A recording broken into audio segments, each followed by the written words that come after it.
2015 жылы Турцияда 12 жасар Құран жаттаған қыз қайтыс болып, жерлеп, әкесінің түсіне 2 жыл кірген ғой. Әке, мен қиналып жатырмын деп. 2-ші жылдар кәдімгі анық айтыпты қызы. Әке, қасымда сондай пасық күнәһарлар жатыр.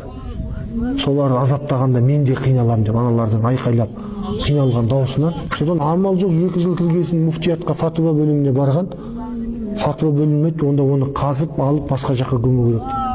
Сонда барып қазат видеоға түсіп тұр, бетін ашады. 2 жыл болған ғой жатқанына. Көзі ашық, көзі үлкен, көзі әдемі. 12 жасар қарындасымыз екен. Bir жаққа қарай қарап жатыр да, көзінің жанары кетпеген.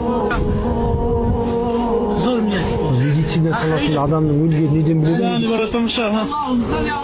Көздің жанары бар ғой бізде, жанып тұр ғой көзіміз. Сол жанары кетіп қалады екен ғой.